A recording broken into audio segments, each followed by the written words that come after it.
It's been 10 years since I last went on an interview, but here I am now 44 years old, and I've decided to continue doing what I love to do. My name is Alex Price, and I'm a mechanical engineer. I'm new to the area, and truth be told, this company used to be one of my main competitors. I have a feeling they will offer me a job when they see what I have to offer them. Soon, hopefully, things will fall into place. My plan, that is, my plan to get rid of my cheating wife. I met Holly in 1993, and even now I can picture her in that time. She was beautiful and so confident. I, on the other hand, was shy and introverted. I guess being raised by a bossy bitch mother has that effect on a person. She was also aided by her ugly sisters. Their names were Megan and Anna, and they bullied me my entire childhood. Megan was the oldest and 13 years older than me. Anna was 10 years older. Apparently, I was a mistake and was not planned, and they all blame my birth on my parents' breakup. My father left home in 1977 when I was 5 years old and never came back. It wasn't until recently that I learned the truth. "Come in, Mr. Price. Nice to meet you." I was immediately attracted to the cordiality of Robert Williams, owner of Sutton Hydraulics. He was the complete opposite of the bastard I was walking away from. "Thank you for having me, Mr. Williams," I replied cordially. I took a seat in his imposing office and he sat down across from me and spoke. "I'm surprised to hear that you're leaving Walker Engineering, Mr. Price." "Please call me Alex, and I can't wait to get out of there," I replied. "They do a great job there, Mr. Price." "Alex, I'm sorry." He was still looking at me with a look of confusion on his face. "I'm doing a great job, Mr. Williams." "Please call me Robert," he interjected. As I said, I've worked hard for the last 10 years, and it's been my developments that have moved the company forward, all without much thanks and lately without any respect. He looked at me seriously for a few seconds. I didn't say anything about my situation and wanted to keep it private for now. "There is no doubt in my mind that I want you here, Alex. I can offer you the package you asked for, which means a pay rise of a few £1,000s. But you also said on the phone that if you helped us win a few more contracts, you'd like a commission. Is that correct?" He furrowed his eyebrows. "Yes." "I hope it's not something illegal, Alex. I won't be involved," he said. I raised my hand to assure him of my honest intentions. "I talk to our clients a lot. I talk to them on a daily basis. I know what they pay for our products, and I know the contracts practically inside out," I began to explain to an attentive Robert Williams. "Now, how would anyone know that we offer more favorable terms? And with my designs and your team, we can be the best in the game. What do you say?" I offered confidently. He held out his hand and I shook it. Looking into his eyes, I was convinced that I had an honest man in front of me. Another part of the plan was accomplished. Now back to my cheating wife, Holly. We met at Kingston University in South London. She was in her final year of a creative writing degree, and I was completing my master's in mechanical engineering and design. As I said, I was too shy to approach her, and she had never lacked attention from men. She was 5 feet 5 inches tall, had brown hair and big brown eyes. She was the kind of woman you could get lost in. She had a beautiful body, but I knew she was taller than me. All the guys who ran after her were outgoing and popular. Then, to my surprise, one of her friends started talking to me at a party, and Holly came over and joined us. I had little experience with women, and I think my modesty and shyness made me attractive to her. I worked up the courage to ask her out, and we started dating. I'm not ashamed to say that she took my virginity, but after about 6 months of dating, I heard rumors that she had sex with other guys, but I had no way to prove it, and I was afraid to confront her. Holly was a spoiled child. Her parents spoiled her and her sister Caroline, and for most of our relationship, I had to put up with her acting like a princess. If she wasn't doing well, she would make a fuss and wasn't shy about causing trouble in public, which confused me. My friends couldn't stand her and thought I should get rid of her, but I fell in love and had never experienced anything like it before. When we graduated, we both got jobs and were able to rent an apartment near Southampton in Hampshire. Her family was from there, and I had long since stopped finding anything in common with mine. We got married a year later and Sophie was born the following year, followed by Ava a couple more years later. Holly really enjoyed being a mom, and we've been doing great ever since. I have been promoted several times, and 10 years ago I started working for Walker Engineering. Pay raises and bonuses helped us save for a better house. But like most people in the world, 2008 was a bad year. The economic downturn caused many people to lose their jobs. It became harder to get contracts, so we all had to step up our work and work longer hours without getting extra money. It was during this time, when both girls were in high school, that I realized Holly was having an affair with some guy from our old university. I was so focused on work that by the time it was over, I never realized who it was, and my best friend Toby thought it was a guy from her class who had moved nearby. I brought it up to her one day, and she just laughed in my face and told me to stop being stupid, but I knew she was lying. Because I was able to keep my job and keep a good salary, I was able to buy a nice house. Holly had always demanded that I buy a house that matched our status, whatever that meant. But I had relented, as always, and we had managed to buy a nice detached house with 5 beds in Southampton. It was a buyer's market at the time, so we got a good price, although the mortgage was a bit high. The only thing I did out of order was to open a new savings account in my name only. I only put my year-end bonus into it, and since I was the sole breadwinner and in charge of all the finances and banking, I don't think Holly would have known about it even if I had waved the receipts in her face. In retrospect, it was one of the best things I could have done. I needed protection because I wasn't sure if Holly was planning on leaving me if the old lover ever came back. Things went back to normal after that, and the girls were always my top priority. I encouraged them in their studies and tried to spend a lot of time with them on weekends. In fact, I was the one who took them to dance classes, concerts, and the zoo more times than I can remember. Holly always seemed too busy on coffee dates with her other spoiled and lazy girlfriends. I rarely socialized with other husbands, but we all seemed nepotistic and subservient to one degree or another. My friends would sing the Rolling Stones song, Under My Thumb, to me when I had to cancel plans in favor of something Holly wanted to do. Even at work, the guys on the shop floor made comments about my marital status and especially Holly's control over me. It was only a few months ago that everything came to a head. Ava had just left for university, and for the first time in 18 years, Holly and I were alone. Both girls had enrolled at our old alma mater, and as I was finishing unpacking Ava's things in the apartment she would be sharing with her sister, she turned to me and asked why I was even with their mother. I was stunned, for she had always been such a quiet girl like her old father. "Daddy, I heard she's hanging out with Henry Walker from your company," Ava said. I still remember the tears in her eyes as she spoke. It was news to me, but I wasn't surprised. All these years I could have investigated her adventures, but I never did for fear of destroying the family and making my girls suffer for it and resent me like my sisters resented their father. I let her cuckold me because the alternative did not bear thinking about. I still loved her, but even more I loved what we had created. This news made several impressions on me. First, I realized for the first time that my girls' level of hostility toward their mother was much higher than I had realized. They loved and respected me, but I knew they were disappointed that I hadn't taken a tougher stance toward Holly. Secondly, it made me remember the old feelings I had for the women in my life growing up and how that contributed to my weaknesses. And finally, I realized that at work the employees were openly talking and laughing at me, and most of all at Henry Walker, who turned out to be the nephew of Jack, the owner of the company and the man with whom I had a cuckolded relationship. I didn't know what to do, but I knew I couldn't take it anymore, especially now that my youngest daughter had found out about Holly's abuse of me. I knew I had to confront her. My heart raced as I sat at the kitchen table waiting for Holly to come home. When she finally showed up, I found that I couldn't speak anymore. She just stared at me with what you could call apathy and contempt. She didn't say anything to me as she put her things away in the closets. Finally, I spoke up. "Are you having an affair with Holly?" She turned to face me, blushing slightly, but answered without hesitation. "I wouldn't call it an affair, dear." I was shocked by her admission and waited silently for her to explain why sex with another man didn't count as an affair. "You're a wonderful man, Alex. You're a great provider and my best friend. But there are things you can't provide for me, and I'm not ashamed to say I want all of those things," she said bluntly and openly.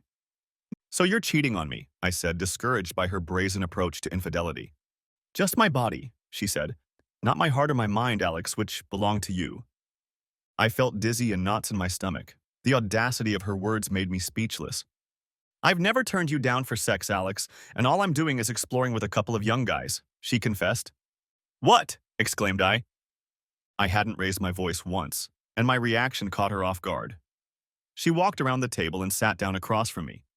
Don't yell at me, Alex, she said, regaining her composure. So you admitted to cheating on me with two guys and I'm supposed to keep quiet, I replied. I love you, Alex, but that's the way it's going to be. Deal with it or I'm still going to leave and be with them, she said, simultaneously threatening and giving me an ultimatum. I just sat there looking at her as her face softened.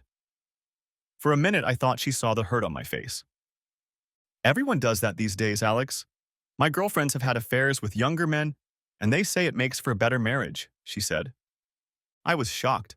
I had a hard time accepting all of this before, and now Holly was actually trying to justify her cheating by telling me that all of her friends were cheating too. As for her opinion that it would make our marriage better, it was dismissive at best. She didn't care about the marriage or me, only the comfort and security I could provide. I spoke up again. So I can have another woman. Is that what you're saying, Holly? No. She looked at me for a few seconds and then laughed in my face. I sat in silence as she continued to laugh and tried to pull myself together. Yeah, Alex, come on, be serious. You have trouble talking to women you've known for years. What chance do you have of talking to anyone else? She was blatantly mocking me as she continued to giggle, and I felt awkward and embarrassed, but she didn't give up. That's the way it's going to be, Alex, so don't ruin a good thing. I'm still your wife, I still love you, and I still come home to you every night. Don't ruin your life, don't complain about it, and don't do something you'll regret later. She left me at the table, reflecting on what had just happened to my life, to my world. She was so frank about her business that I realized she didn't care about me one bit. I didn't care that all her friends were whores, but that didn't give her the right to be one. Not only that, but she had the nerve to threaten me. I was angry, very angry. I slept in the spare room that night. I couldn't be near her, but around midnight, Holly woke me up and asked me why I wasn't going to bed. Was she really that deluded? I knew she was a spoiled bitch, but really? Come on, Alex, get over it. That's the way the world works now. You're just acting like an old man, she said. I didn't say anything back. I sensed her presence on the landing by peeking into the spare room. Oh, suit yourself, Alex. You'll be back in bed soon. I know you will. You don't deny me anything, and you know as well as I do that I'll get my way, she said confidently. In essence, she was right. What had I done in 22 years of relationship that could testify to my unbridled devotion and willingness to do whatever she said and wanted? It was common knowledge that I was on her payroll, and now it was common knowledge among her friends and my coworkers that I was also a cuckold. I didn't sleep a wink, so I decided to go downstairs and watch TV. There was a program on about celebrities who traced their lineage, and while much of it flew past me, it made me think about my own family. I had no contact with my mother or sisters, but I began to remember my father. I remembered so little about him. Did he have a family? I guess he had. Why had he left, and was it, as my mother said, that he had abandoned us? Before I left for university, I found out from my brother-in-law that my father had died years ago, but my sisters denied knowing. Then I decided to cut them out of my life. The next day, I got up and left the house before Holly even showed up in our room. Thoughts of what she had said to me were still swirling around in my head, and I was desperately trying to focus on something more positive to get through the day. I remembered the TV show from the night before and decided to make some inquiries about the father. The girls didn't need me as much anymore, and my wife was sleeping with God knows who, so maybe getting answers about who and what my father was would help me and occupy my time. Good morning, Alex. I turned to see who was talking and bumped into Henry Walker. The smug look on his face, like he was ready to burst into laughter at any moment, made my blood boil. I just stared at him and said nothing. How's your wife doing? He asked, blatantly mocking me. I heard a few giggles from the grown men at the coffee machine. I just stared at them as they stood their ground. I walked past them as they continued to giggle at my expense. I felt like the whole world knew my business, and even my boss's secretary Olivia seemed to find my situation laughable and open to ridicule. Can I get you anything, Mr. Price? Maybe a couple marbles? I looked up at her. What did you just say? I asked, looking her in the eye. She stepped from foot to foot and walked over to me. I told you there would be no calls, she said, trying to suppress a laugh. I walked into my office and sat down at my desk. My day had started in the most unfortunate way, and now I was the laughingstock both at work and at home. I tried my best to focus on my project, but the anger inside of me would not subside. I decided to start looking for my father. All I knew was that he was born in Cambridgeshire and left us at the age of 38 in 1977. So I started searching for family history websites in the area. After a 30-minute search, I found that there were 14 people named James Price living in Cambridgeshire, born in 1939. I knew that he might have died a few years before I went to university, so I managed to narrow the list down to 3 possible people. I decided I didn't have time to search for each of them, so I posted a message on genealogy websites in each of the towns I found. As I sat in my office reflecting on the past 24 hours, I received a call from my boss, Jack. He wanted to talk to me in his office. Jack was a successful and wealthy man, but in his 60s he had been married 3 times. He was a cheater and a bully. He was one of those power-crazed types who demand respect but give nothing in return. Many times in the past I had considered leaving, but he always convinced me to stay, and yes, the money was the best around. The only thing I knew about him was that he was sleeping with his secretary, Olivia, behind his third wife's back. "It's come to my attention that your wife is playing a joke on you, Alex," he said sharply. "With your nephew," I snapped back. "Well, yeah, he's a hot-tempered guy. It runs in their family," he said, laughing when I stopped talking. "But that's what I want to talk to you about. I don't want this to affect the business. And family comes first for me, Alex. So if you get in trouble, you'll be the one who has to leave the company. Is that understood?" He was talking to me like an old-school teacher punishing a child. I bit my lip, watching his impatient secretary Olivia hovering near the door. She was no doubt gathering information to pass on to her friends at the factory. Turning to leave, I wondered why a young woman like her would stoop to having sex with a dirty old man like Jack Walker. As I walked past her, I heard the giggling again. I lowered my head and walked out. As the door closed behind me, I heard explosive laughter that was clearly addressed to me. Back in my office, I realized that being here had done me no good. I had paid for my girl's education, and now all I was doing was funding my wife's infidelity. I was a pretty simple person. I liked my gadgets, but I could get by without a big house. Most of my living expenses were Holly's indulgences. Weekly visits to the hairdresser and manicurist, her car, phone, and other unnecessary luxuries. At work, I was usually happy. It was my place to be creative, and I was very successful. I was the one who designed many of the parts that were manufactured and sold here, and I was sure I could get a job elsewhere. They just thought I was too weak, and they were right. I wasn't the confrontational type and never made a fuss because I was content. I was good old Alex, a humble engineer that people could get around. I looked at the screensaver with a picture of a family on vacation, clicked my mouse, and an email page opened. Waiting for me was a message from a woman named Jennifer Holmes of the Cambridge Genealogical Committee. I was stunned at how quickly they responded, clicked on the button, and read the message. I was shocked. Jennifer had read my message asking for information about my father and contacted a woman who claimed to be his niece and had been on this same site many months ago researching her family tree. Her name was Rachel Murray and she was my cousin. I sent Jennifer my number and asked if Rachel could contact me. I left work feeling elated. As soon as I walked in the door, I could smell dinner cooking. Leaving my bag in the hallway, I walked into the kitchen and found Holly busy cooking.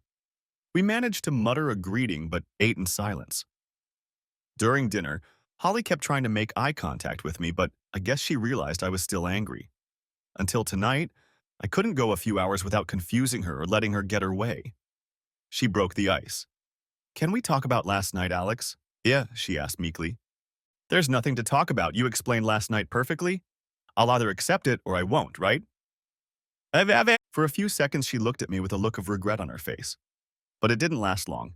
She took a deep breath, cleared her throat, and continued. "You're a great husband, and you've never denied me anything. So please don't deny me, Alex." She was almost begging, as she always did, to get what she wanted. "If I'm so wonderful, why cheat on me? Why make a fool of me?" I asked honestly. She wrinkled her nose and just brushed me off. She didn't have an answer. She was just being selfish, and I was getting more and more tired of it. There was nothing more I could do to make her happy. How many hours do I work to pay the bills and give her everything she wants, and all I get in return is disrespect and ridicule? I drive a 12-year-old Range Rover, and she drives a car that's less than 2 years old. "Look, Alex, I have needs, and you just can't fulfill them. So you're either going to handle it like I know you can, or you're going to cede me to a younger man. You mean Henry Walker. You can use his name Holly. Everyone knows you had sex with him, I interjected. Yes, Henry and I are lovers. He's actually your boss, Alex, and one day he'll take over the company from his uncle, she said bluntly. So right now, he's giving me what I need in bed. And if you don't humble yourself and agree, I'll leave you and he'll give me everything else I want and need. I didn't say anything back as usual. I just got up from my seat and went into the office. I really wanted to punch someone or something, but instead I slumped down in my chair and screamed into my hands. Tears came to my eyes and I wanted to be anywhere but here and now. I found a tissue and wiped my eyes when the phone rang. I picked it up and heard an unfamiliar voice on the other end. It was Rachel. We talked for about an hour, and when I hung up, everything else slipped my mind and a huge smile appeared on my face. Rachel was thrilled that I had decided to find out about my dad, and she had a lot to tell me. She was talking at 100 miles an hour, and I had a hard time taking in everything she was saying. I learned that my mom had actually kicked my dad out of the house and had lied to me my entire childhood. Sadly, he died in 1983, when I was only 11 years old. He died of alcohol poisoning, and his mother, my grandmother, always blamed my mom for his temper and mental state after he left us. Rachel told me that he really wanted to come back into my life but was prevented from doing so. We arranged to meet this weekend at her house in Cambridge. I was excited and knew the break would be good for me. The rest of the week dragged on. Everything was the same at home, but at work I was constantly being laughed at behind my back. Henry and his buddies thought it would be funny to hang a pair of panties on my office door. I looked at Olivia, but she didn't say anything. Inside the panties was a note. Please return to your wife. I was broken. I sat at my desk that day too and cried. I wanted to blame everyone but myself. I was glad when Saturday came. I told Holly I was going to see a friend in London and she didn't care what I was doing. I guessed she would mock me, so her absence made it easier. The drive to Cambridge was stressful. The M25 highway turned out to be a nightmare, as usual, and I ended up finding Rachel's house an hour later than I expected. This didn't seem to faze her as I was greeted with the best hug I've had in years. I was introduced to her husband, Greg, and two young children, Grace and William. When the formalities were over, we moved on to talking about my dad and my new family. Rachel had such a warm, unselfish personality that she and Greg were constantly interrupting each other and finishing each other's sentences. I think they both couldn't wait to share our family story. During my time there, David and Lucy Price joined us. He was my cousin and Rachel's brother. We got along very well, and he added everything he knew about my father and family. After lunch, we went on a little trip where I had some time to think. When we got back, David and I talked about work and family life. He could tell things weren't going well, and for some reason I confided in both of my new cousins. They just told me not to put up with it and that they would support me if I needed anything. I was so grateful to them. I left Cambridge with a new perspective on things. I had been lied to so much and treated so badly throughout my life that realizing that I had a completely different family who had shown me more kindness and honesty in one day than most people I had known my whole life gave me hope. I needed to sort my life out and get back to being happy. Not just for myself, but for my girls, my friends, and my new family. By the time I got home, it was 8 o'clock in the evening and Holly was just about to go out. "Where are you going, Holly?" I asked. "Out with my friends." "You mean Henry or Max?" snapped at me. She looked at me, somewhat taken aback that I knew the name of her other lover. I threw her an understanding look. "Please don't do this again, Alex," she begged, seemingly indifferent to my feelings. "Please, Holly, I'm asking you to stop this and become my wife. Stop being silly, Alex. I am your wife and always will be. Don't deny me my pleasures and I'll make your life easier. I'll be back by midnight." She completely ignored my wishes and continued to threaten me. She approached me with her arms outstretched, and I turned my back to her. She didn't say anything in response to my blatant insult, just picked up her Prada purse and headed for the door. "Holly, as your husband, I'm asking you not to do this." My voice became harsher. "Naya!" She stopped where she was and looked at me as if asking herself who this guy was and what he thought about talking to me like that. It only lasted a second before she burst out laughing. "What are you going to do, Alex? Leave me. You'll never have the guts to do that. We both know you'll always be there for me." I lowered my head as her words echoed in my head. No balls for me, deny me my pleasures. I always knew she was a spoiled brat. Her parents made sure of that. I knew I treated her like a queen while I was a workhorse myself. I knew she was selfish, but I always believed she loved me more than anything. I knew I was a fool, and I knew I'd been one for too long. It had to end, and I needed to make plans to make it happen. Without wasting any time, I got down to business. In fact, I started while Henry or Max was making love to her. Perhaps they were making love to her together? Perhaps that's what she meant when she said she liked to not only eat cake but enjoy it. I provide her with security, protection, and material goods, and the two young assholes do what they want. These thoughts were driving me mad, and I was starting to lose my concentration. I needed to find a way to destroy the last vestiges of my attachment to her, and I think I found a way. I found the box I was looking for and the particular photograph in it. It was the only picture of my mom and sisters. I didn't think it would work, but I cut Holly's face out of the picture and glued it next to them. I had no love left for them, and adding Holly's grinning face to the picture might help. I put it on the desk next to the monitor in my office. At about 12:45, I was finishing up work. I had pretty much decided what I was going to do in the near future. I had an idea of when I would be leaving, but it could be in a few weeks. I had time because Holly didn't expect me to leave. It might not work out, and I would definitely need help to pull it all off. But by now, I had convinced myself that I would go all the way. I heard someone stumbling out the door, and as I got up to look out the window, I saw Henry Walker's car pulling away. I heard her coming up the stairs and quickly erased my story. I'll have to use incognito mode in the future. I waited for her to enter our bedroom and walk down the stairs to make myself some coffee. I sat on the couch and thought about my future away from this place, and honestly, without my daughter's presence, I knew it wouldn't be so bad. I decided to try and move closer to them.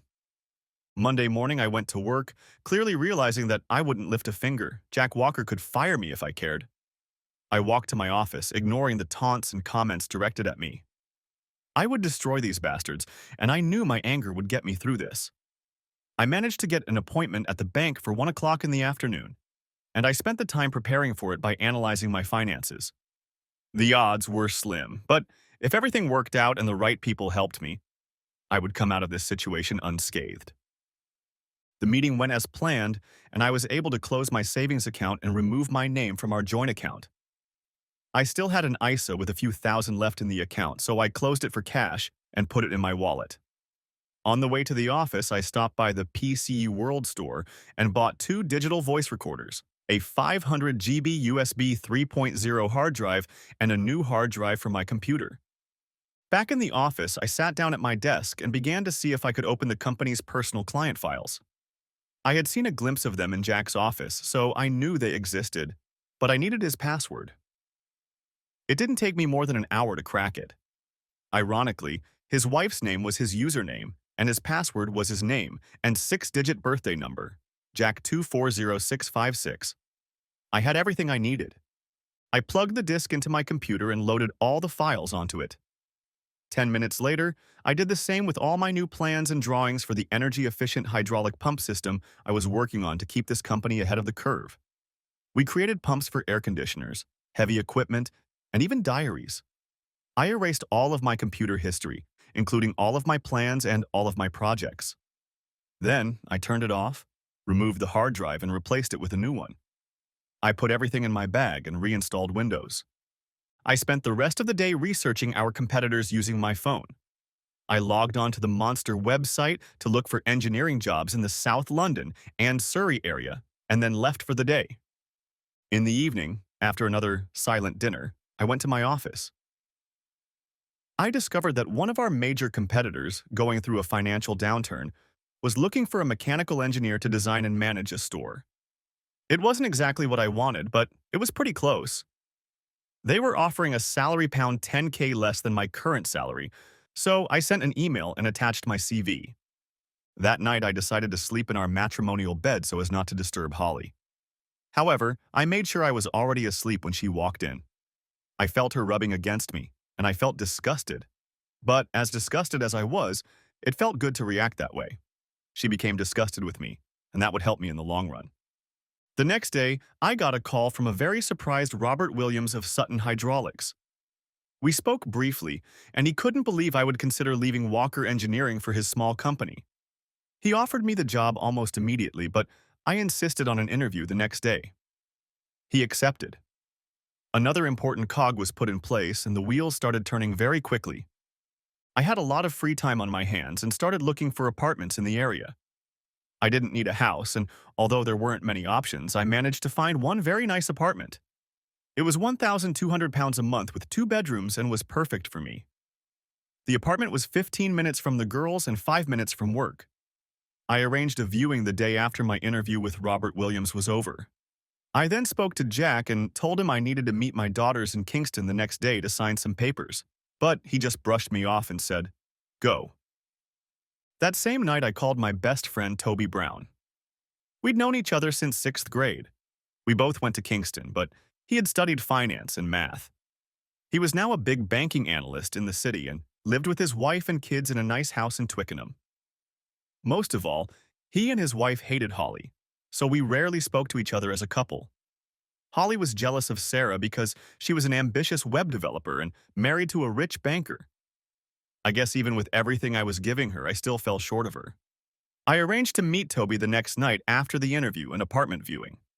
He knew I had something on my mind, but I told him I'd tell him everything when we met. On the way out, I thought about a lot of things. Today was important not only for my plans for the near future, but also for my future. At this point, I had no idea how the girls would react. Before the recent revelations, I had planned to retire at 55. I was thinking of investing in a villa in Italy or somewhere else.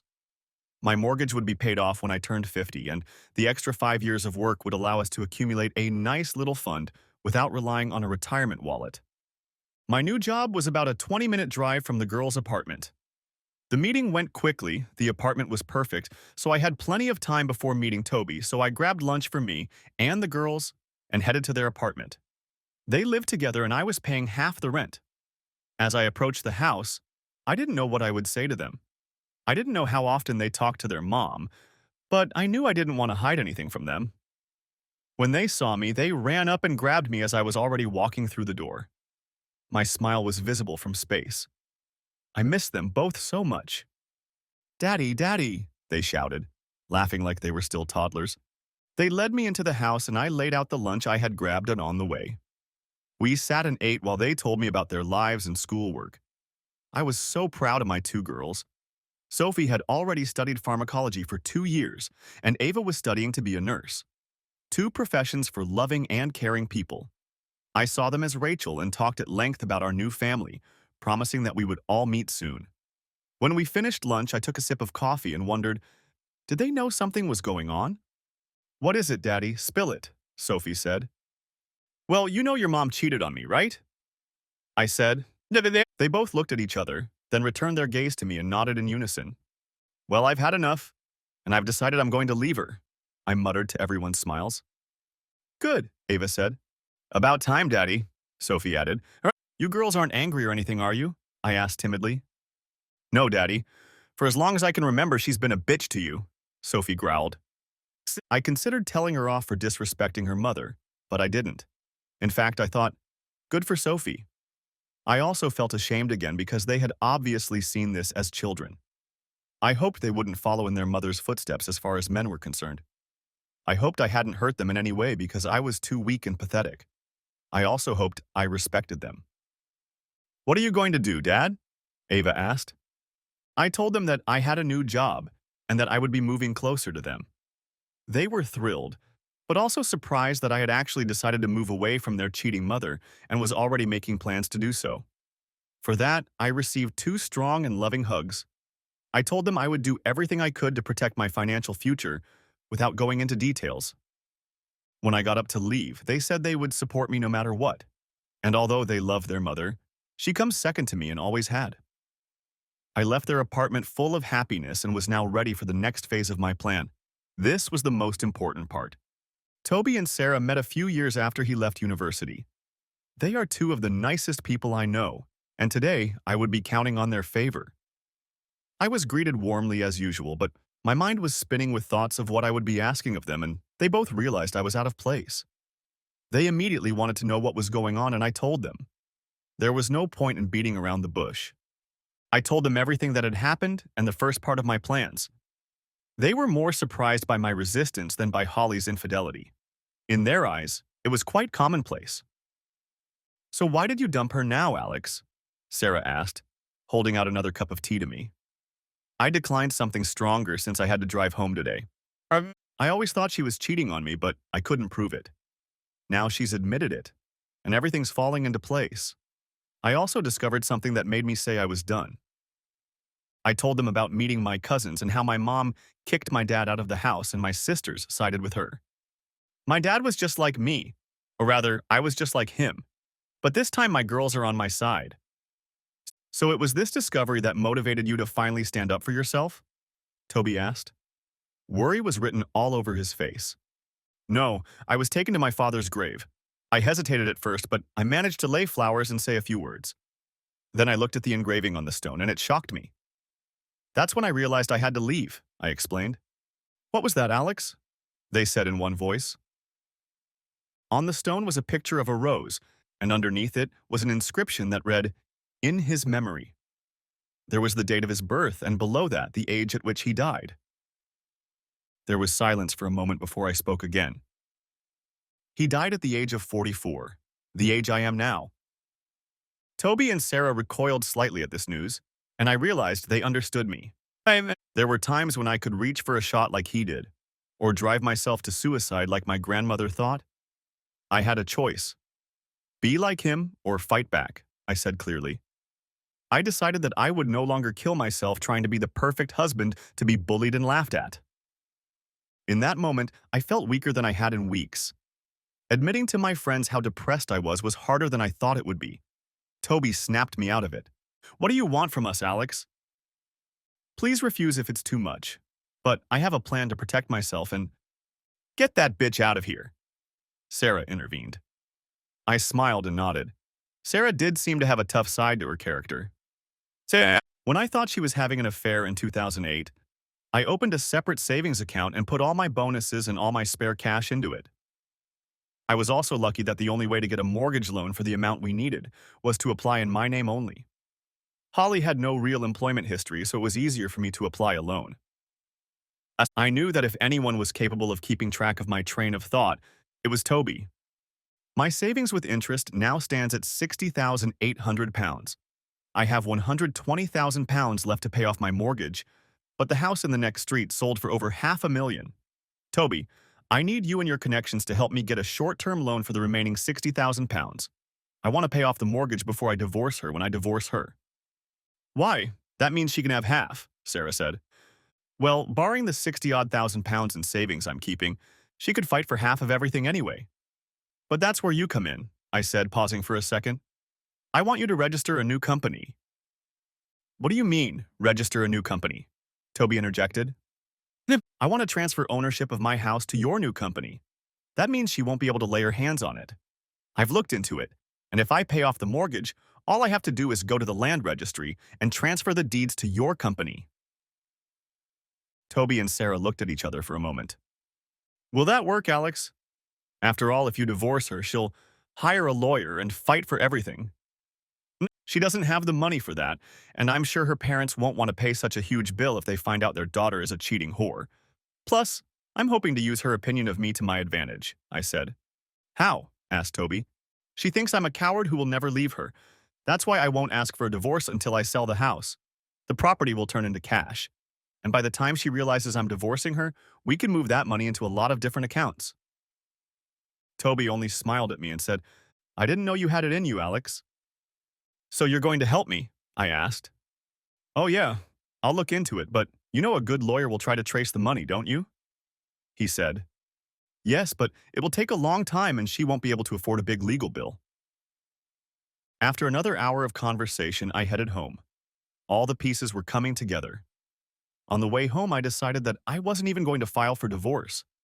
I was sure I wouldn't meet anyone else, let alone remarry, and that way I would have more time.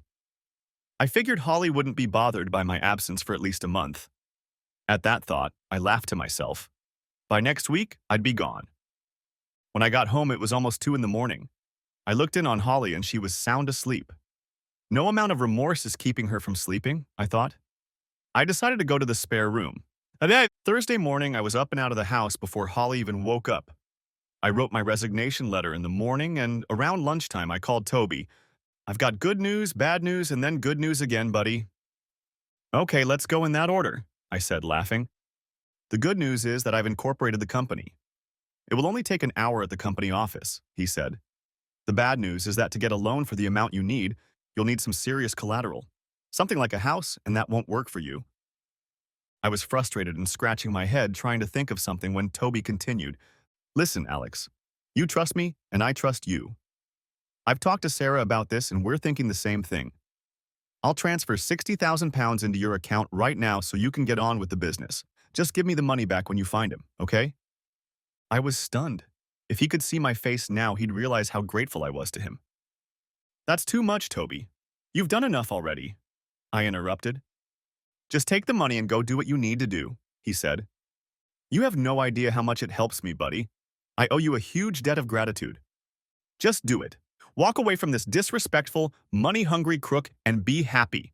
That's all we care about. I gave him my details and ended the call. The next call was to the bank for an appointment the next day. After work, or lack thereof, I drove to the local Land Rover dealership. I knew the guy because that's where I bought Holly's Range Rover Sport about 10 months ago. As a matter of fact, I was still paying for it. I had an idea on how to get some more money. Hello, Mr. Price. Have you finally decided on a new car? John Reeves met me at the entrance. He was the owner of the dealership. No, John. I wanted to discuss selling my wife's car and paying off my debt, I said, looking more pleased than I should have. I hope everything's okay? He asked. Everything's fine. You know her, and you know how demanding she is. Now she wants a Mercedes 4X4.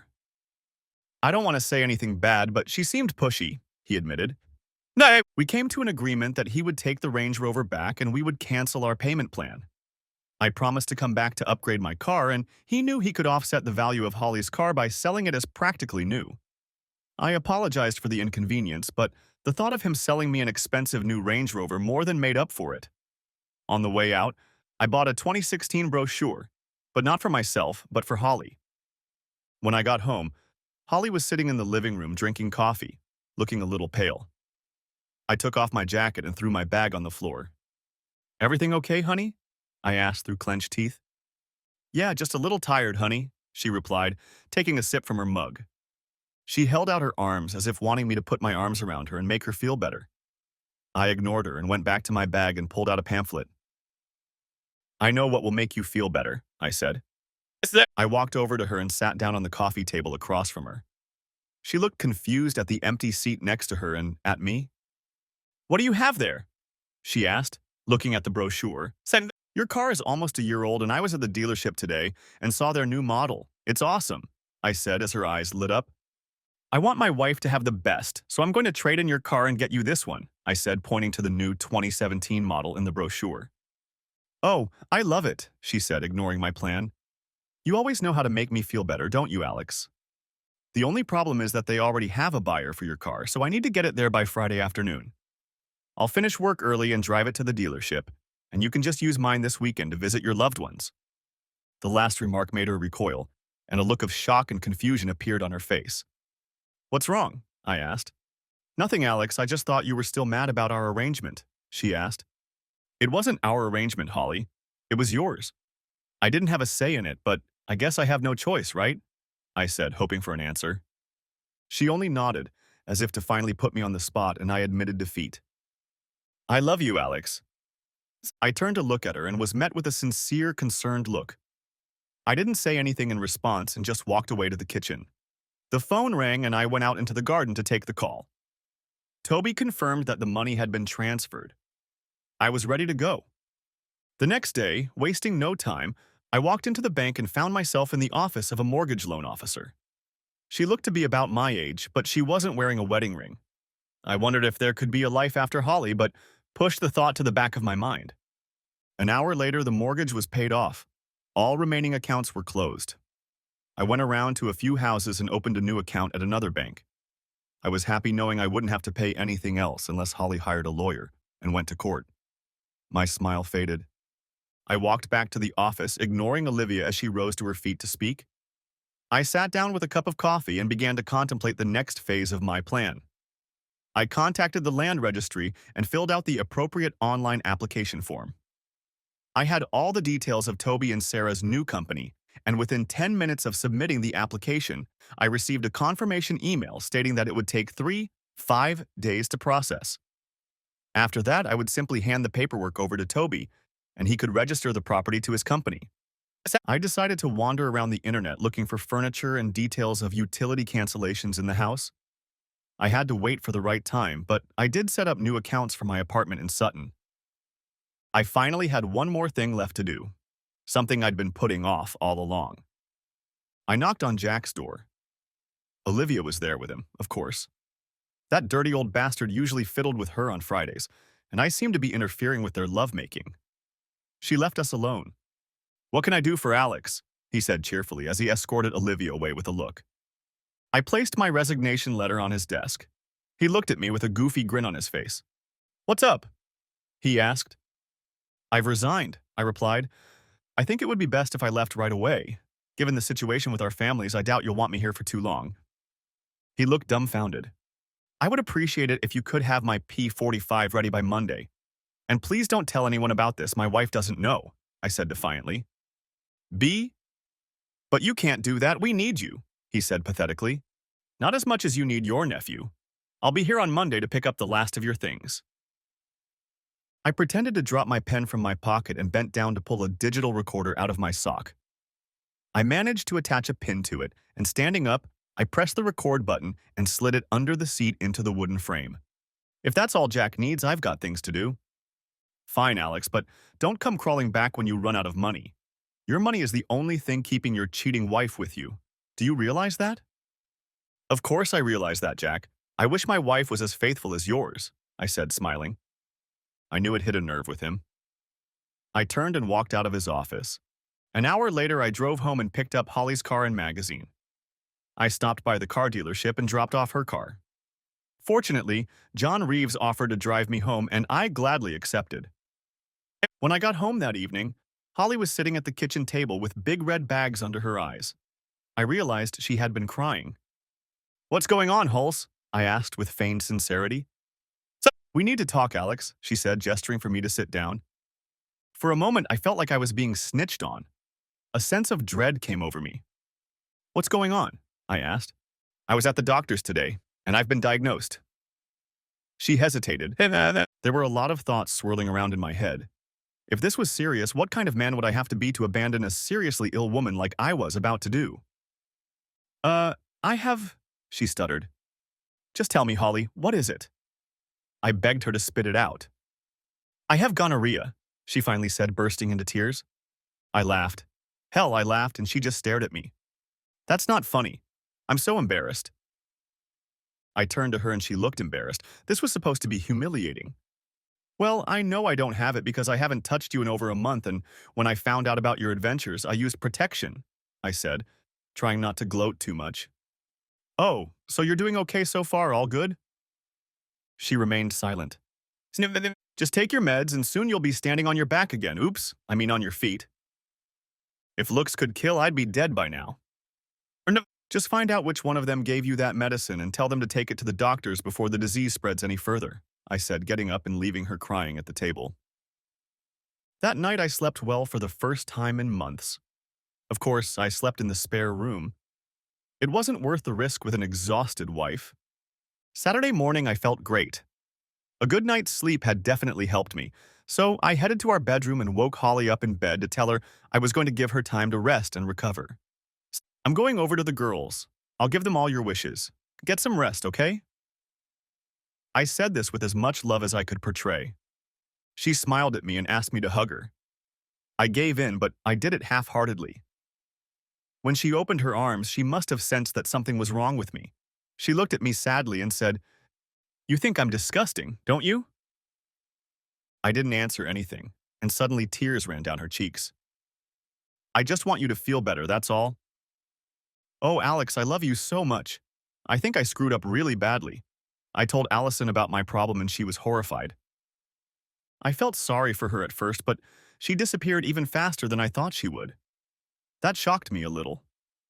Then I realized that I had lost all love for the woman I had been married to for 21 years. Could she really have disappeared so quickly? Apparently she could, because I was ready for it, and her situation couldn't stop me. Without saying anything, I left the room. I got into my car and drove off happily. Later that morning, I sat with the girls and told them all that had happened. They were amazed, and I could see that they had a renewed respect for me. I told them about Holly's little trip to the doctors, which they found hilarious. I shouldn't have laughed, but I couldn't help it, and it made me think that maybe the girls really did hate her as much as I did. "What is she going to do about Daddy?" Ava asked. "She's going to have to move in with her grandparents or convince one of her lovers to take her in. I have a feeling those two degenerates were only interested in having sex with a married woman and bragging about it. I doubt they would want to have a relationship with her. What do you think?" I asked. They both just looked at me and shook their heads. That evening, I stayed with Toby and Sarah, who were hosting a dinner party attended by many of their friends and coworkers. There were several single women my age among the invitees, and I felt confident enough to strike up a conversation with them. The alcohol helped me approach one woman named Amy, who caught my eye. She was a divorced friend of Sarah's, and as the drinks flowed, she even managed to talk me into dancing. It was a fun night, and it was just what I really needed. A night where I didn't think about Holly or the end of my marriage or my plans to leave her, as if a weight had been lifted off my shoulders. When I returned home late Sunday morning, I found Holly doing chores around the house. I walked into the living room, and when she saw me, she rushed over to me and gave me a hug. I just patted her on the back. "Where were you staying last night, Alex? I thought you were coming home," she asked. "Toby and Sarah had a dinner party, and I had too much to drink, so I slept on their couch," I replied nonchalantly. "That's not like you. Did you have fun?" she asked, throwing me a wary look. I had to be careful not to give anything away, so I pulled out my phone and showed her some pictures. Soon her face turned red. "Who is this woman?" she asked angrily. "Oh, that's Amy. She's a friend of Sarah's. She made me dance. It was a lot of fun." I looked up from my phone and saw Holly looking at me angrily. The irony of her being mad at me was beyond me. She was mad at me for innocently dancing with her when she was having sex with some guy every week. "I want to go with you next time. I haven't seen guys in a while," she said, returning to her usual color. I made my way to the kitchen and put the kettle on. Holly followed me. "Did you feel okay without the car?" I tried to fill the silent air with small talk. "It's fine. When is my new car coming?" she asked. They said it would be delivered on Wednesday. I turned around and saw that she looked a little flustered. "But if you want to pick it up, you can come Monday afternoon and pick it up." "I have something to do on Monday. Get my hair done and go shopping with my sister," she replied, clearly not too concerned about the missing car. "So I can drop you off in town to meet your sister and then have her take you to the car dealership. And then you can come back in your new Range Rover," I said, grinning excitedly. She smiled and headed towards me with open arms. I went back to the kettle, pretending not to notice her. The rest of the day, Holly was by my side, and I felt awkward. She kept trying to kiss me or hug me, and I kept making excuses to leave. I guess she realized what was wrong because as I went to bed, I saw her crying again. "Good night, Holly. Are you going to sleep with me tonight, Alex? I want to snuggle up to you and I want you to tell me everything's going to be okay." I didn't feel anything. "Not until you get permission from Dr. Holly." "I'm sorry, but you made your own bed," I said stiffly. "Well, when I'm better, I'm sure I can find a man who wants to get into bed with me. I still have some time to make up for," she snapped bitterly. I grinned to myself. It had taken longer than I'd expected, but here she was. The bitch was back. All regrets of Friday night faded away. For the last 21 years, I would have been down for her shit, but this time I ignored her tears and headed for the spare room. Last night in my house, and she would be in the spare room. I was glad she said those words. They removed any doubts I might have had. I looked at my picture of her with her sisters and felt nothing but hatred for her. She was nice when she wanted something and a bitch when she couldn't have it. Monday morning, I woke up early. Holly woke up early too. She had an appointment with her hairdresser at 8:30, so I drove her into town as planned. "Don't forget to take a cab to the dealership around 2 p.m. They're waiting for you," I said, ignoring her attempts to kiss me. I drove off, knowing that this was probably the last time I would see her. Somehow, I was afraid it wouldn't happen, but that would be as long as I could make it. On the way out, I called the cell phone company and canceled both of our contracts. I pulled over to the side of the road to pay the fine on my card. I was informed that the phones would be open until 5 p.m. Great. I then headed to the office to pick up my P45. I walked into the factory and there was a festive atmosphere. The news of my departure must have reached everyone, and for a brief moment I saw a look of fear on their faces. I did not know why. Walking down the hallway toward my office, I passed the coffee machine where the usual suspects had gathered. I wasn't sure if Max and Henry knew they were both having sex with my wife or not, but they both smirked as they looked at me and exchanged jokes with the other assholes. "Good morning, guys," I said cheerfully. "Good morning, Alex. How's the wife?" They said this to the usual laughter. How that joke is still funny is mind-boggling. "Not very, I'm afraid," I replied. "One of you underdogs snatched her away." I walked away in complete silence, and when I turned around, their jaws dropped, and Max shouted something to Henry.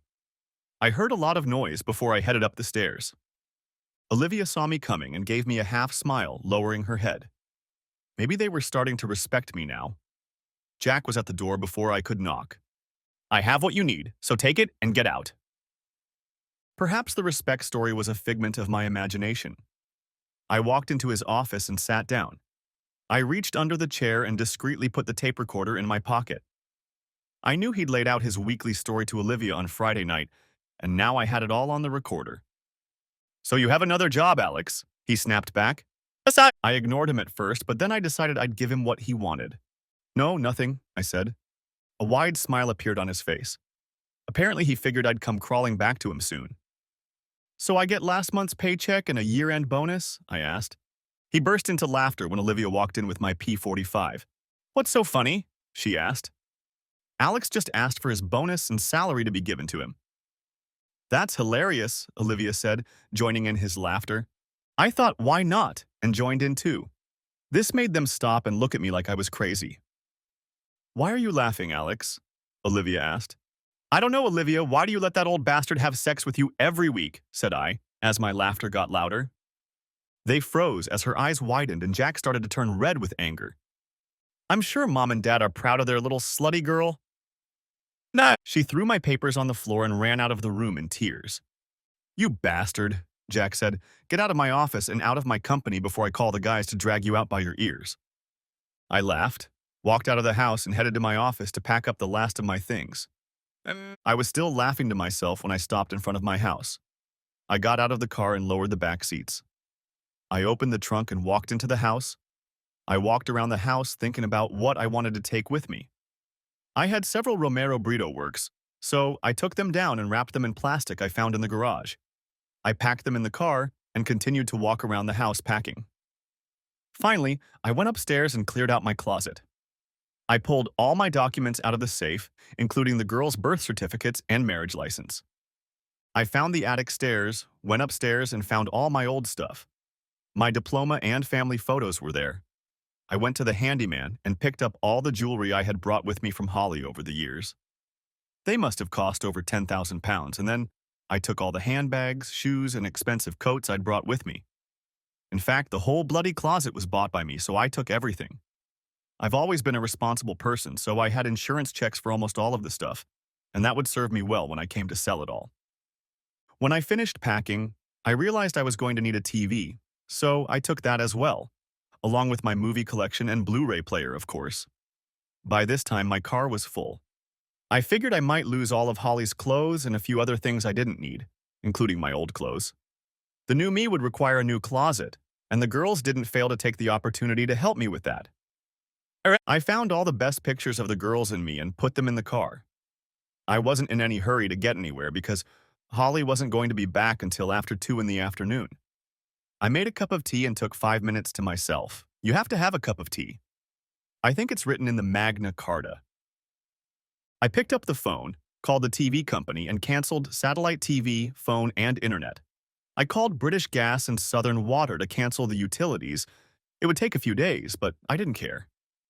I went back into the bedroom and sat down on the bed when I noticed something that gave me a thought that frightened even me. It was lying on the very top of the closet in an old, dusty box. It was Holly's wedding dress. She loved it, probably more than I did. I took it off and then found our wedding album among the boxes of photos on the bed.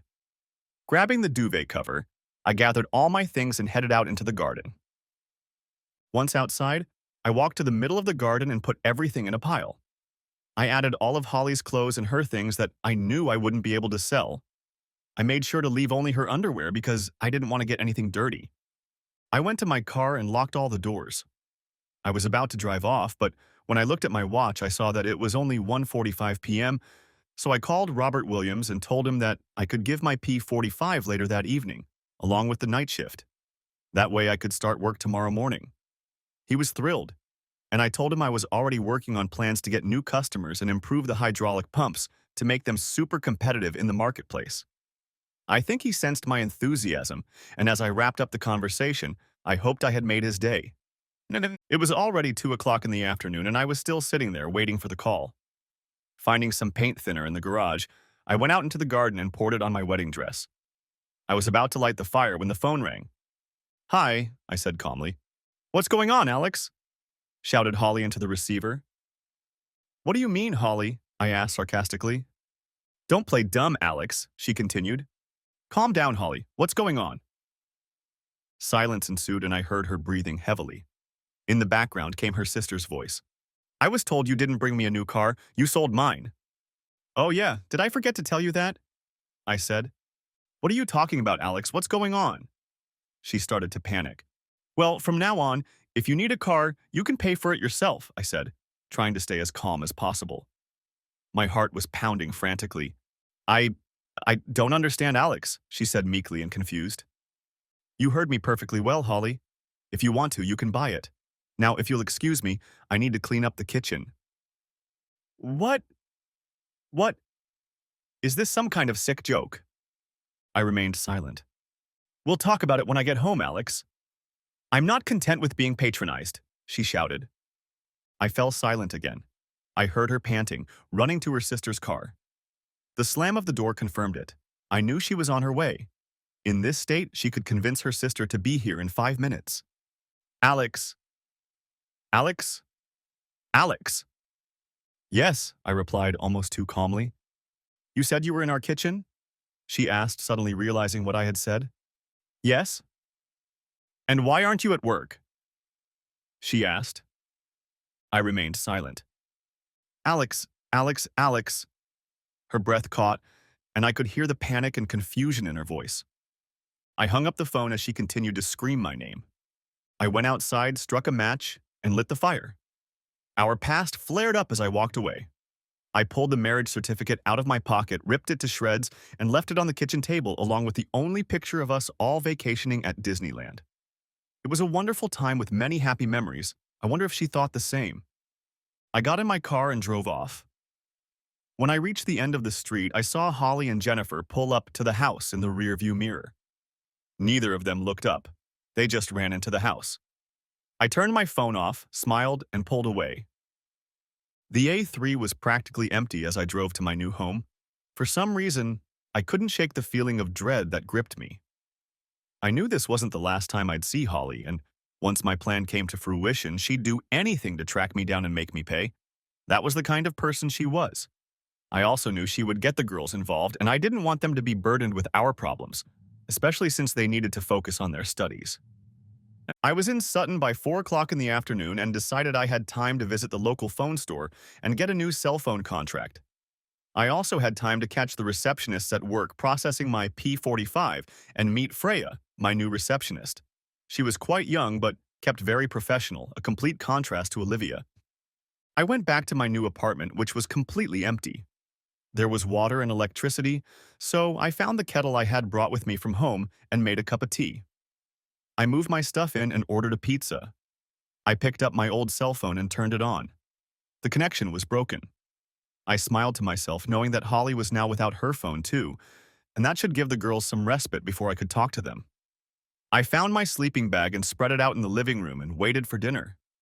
I was supposed to have furniture delivered over the weekend, but for now I was glad to at least be away from Holly. I turned on my laptop and found the voice recordings I'd made in Jack Walker's office. I downloaded their contents and listened to hear incriminating evidence of his infidelity to Olivia. I took 2 thumb drives and made multiple copies. I wrote the addresses of Margaret Walker, Jack's wife, and Peter Lewis, Olivia's boyfriend, and then inserted a thumb drive into each of them. I'll send them off tomorrow before work. Finally, I decided to call my daughter Sophie to give her the latest news and to keep their mother from knowing where I was. To my surprise, she admitted that she hadn't even talked to her mother yet. But of course, my guess is that she didn't have a phone to do so. Within a week, I had managed to furnish my apartment, and with no time to waste at work, I contacted Walker Engineering's clients and persuaded them to switch to Sutton. They saw what we had to offer and moved on to our ship very quickly. A few decided to stay with Jack, but most hated him but tolerated him because of the superior products we offered. I knew Jack wouldn't immediately understand why his business was losing customers, but I didn't care. I also knew that now that my old house had all the utilities shut off, Holly would realize I wasn't coming back. There was no way she could afford to pay the bills, so I knew Toby could safely begin the selling process. Sarah happily took on the task, and by the end of the week, the house was advertised. It was at this time that I was contacted by Ava. Apparently, Holly had moved into her parents' house, and they were not happy that their little princess was a cheater. Holly, of course, was out for my blood and was furious at what I had done to her. Strangely, I found great satisfaction in it, but I knew it wasn't over yet. Over the weekend, I was invited to another dinner party at Toby and Sarah's house. I was told that Amy would be there, and that she had been asking Sarah about me. I learned that she had gotten divorced a few years ago and had been single since her husband left her a year before the divorce.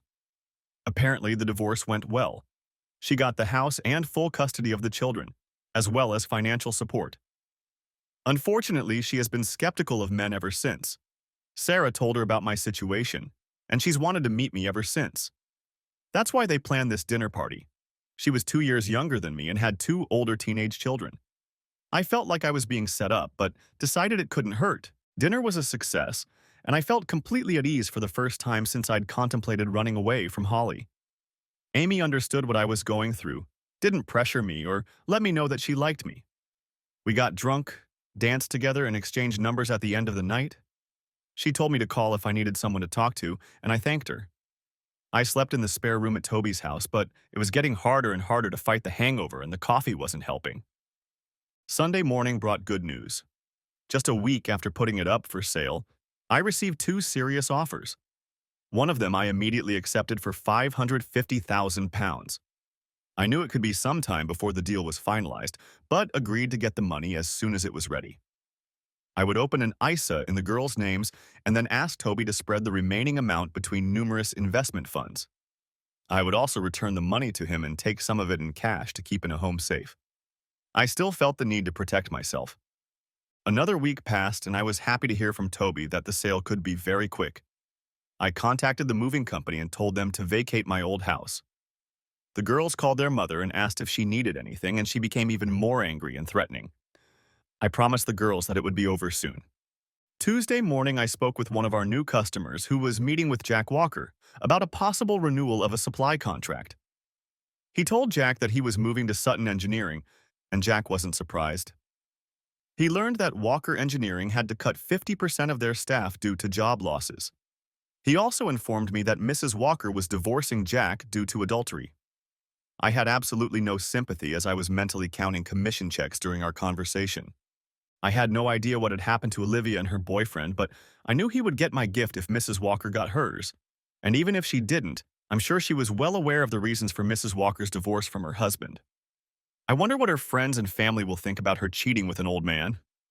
As a reward for all my new work, I was given a brand new Land Rover Discovery HSE. I was already thinking of treating myself, but Robert and the bosses were so pleased with me and how the company was progressing that they gave me the car and a few thousand in commission. In fact, it was over £30,000. I was looking out my office window admiring my new car when a familiar Ford Focus pulled into the parking lot. I froze, realizing who it belonged to. It was Diane's car, Holly's mom. I leaned back in my chair and waited for the inevitable call. The bitch had finally found me. The phone rang in my office and I picked it up. "Mr. Price, there's a woman sitting in the waiting room claiming to be your wife," said Freya, my secretary. "Tell her I have a meeting and I'll be down in an hour." 3 hours later, I looked out the window and she was still sitting there. I exhaled noisily and decided to leave for the night. If she saw me, I'd have to deal with it. And if she didn't, I'd just drive past. It wasn't like she knew which car to pay attention to. I walked out the side door and headed to my car. I was just getting into my car when I heard tires screeching, and before I knew it, she had stopped and was blocking my way. She jumped out of the car and rushed towards me with a face like thunder. She looked like hell. Her clothes were clearly her sister's old clothes, and her hair looked like it hadn't been brushed in weeks. "You bastard!" she screamed, throwing a slap in my direction but missed. "I hate you! I hate you!" "Yeah, I hate you too, Holly. Now say what you want to say and then get out of my life," I said, trying to stay calm. "No, no." She just looked at me with tears rolling down her cheeks. "You ruined my life, you bastard," she whispered pitifully. I didn't say anything back, I just kept listening. "You destroyed all my belongings, my wedding dress and clothes." So far, it had only been about her, and I wasn't surprised. "And then you reversed your decision and made me move in with Mom and Dad," she continued. She just looked at me and waited for me to speak. "Is that all, Holly?" I asked. "Don't you have anything to say for yourself?" she shouted. I thought for a second before inviting her into the car. She was taken aback, but I didn't want to be a public spectacle anymore. As we sat down, I saw how bad she looked. She seemed to have aged, and I wondered if all this plus the STD had affected her appearance. "Please come home, Alex. We can put all this behind us. I forgive you." What did she just say? Are my ears deceiving me? "You forgive me?" I asked, hoping I had misheard her. "Yes, Alex, I forgive you for ruining my things and my life." "Are you delusional, Holly?" I asked. She just looked at me like I was crazy. "You openly cheat on me and disrespect me when I give you everything, and you have the nerve to say you forgive me." But I thought, "No, Holly, you're only thinking about yourself. I'll never be with you again, so go away and be with one of your lovers," I said coldly. She shifted uncomfortably in her chair and I understood. "I suppose when you suddenly became single, they didn't need you?" I asked. "They accused me of giving them an STD and said I was just having a little fun. They said they would never want to have me as a girlfriend because I'm a cheating bitch." For a second, I even thought that was cruel, but she had already made the bed. "Well, that was obvious, Holly. So look for someone else. My girlfriends have started treating me differently. Now we've broken up and their husbands have started questioning their fidelity, which means I've been kicked to the curb. I can be a bad influence if you can believe it." The word breakup lingered in my head. I knew it meant I was still connected to her, and it made me sad. My parents are disgusted, and everyone in town has heard about my venereal disease, no doubt thanks to my so-called friends and lovers. And now some of the factory workers have lost their jobs, and that's my fault too. The truth was that she herself was partly to blame for all that had happened to her. But I felt sympathy for her. She had messed up and was paying the price, but how great that price was. She had a beautiful life, and she had ruined it because of greed and disrespect. However, I knew I had to move on with my life. "I have nothing left, Alex. I need you. And I want you back in my life. I have no money and no job. When will I get my share of the house?" There it was. "You've never once told me you love me. You just need me, Holly, and I don't need you. As for the house, I didn't pay my mortgage and lost it," I lied. Her eyes widened and her jaw dropped. She was shocked by my words, but at least I knew how this visit would turn out. "I want a divorce," I said. "No, please, Alex, of course. I love you. Over 20 years together, and I made a small mistake, and you're burning me out. A very big, unforgivable mistake, Holly, and I'm never coming home to you." "Please, Alex," she screamed, her cries echoing throughout the car. "I need a clean break, and if you agree, I'll give you 30,000 pounds in cash," I offered. I saw her face change and the tears were replaced by a new determination. "No," she screamed. "I will fight you in court for everything. There's no way you'll lose the house. You're too smart for that." Damn it. She was right. And now I'm standing on her hind legs. "Okay, Holly, I'll say this," I began. "You're never going to get a penny from me." She moved her hips and pitched forward toward me. "I'll fight you for anything and more, Alex. You have no money, Holly, and I'll move my assets around so much that you'll spend a fortune trying to find money. I'm smart, so by the time your lawyer finds it, you'll have time to run up a bill that will wipe out all the benefits. I suggest you take the money I'm offering or I'll give it too." It's up to you, I said sternly, keeping my eyes on her. You bastard. I loved you and bore you children, and this is how you treat me? She said angrily. Because of me, our girls will go far. They won't be liars and cheats. They will be selfless, not selfish like their mother. So take the money and get out of my life. My anger started to come out, and she looked at me as if I were a stranger.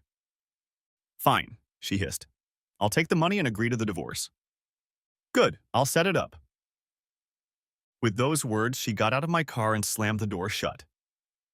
A few seconds later, she drove out of the parking lot. The next day, I filed for divorce on grounds of adultery, and a week later I arranged to meet Holly at the girls' apartment.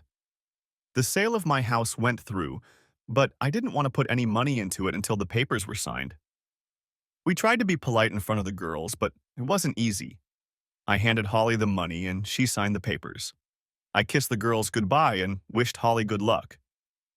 As I was about to leave, she burst into tears again, but I had a feeling it was only for the girls' benefit. Sophie and Ava looked at me and raised their eyebrows. They knew. I'll see you next weekend, Daddy, Ava said as I walked to the door. I walked back into the room. Holly was still sobbing, and no one was paying attention to her. I suddenly realized what Ava was talking about. Oh yeah, the Coldplay concert. Everyone's looking forward to it. Are we meeting you in London or are we going together? Sophie asked.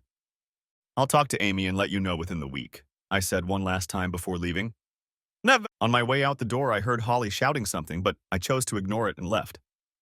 Thanks for watching. I hope you enjoyed it, so subscribe to my channel and watch the next video.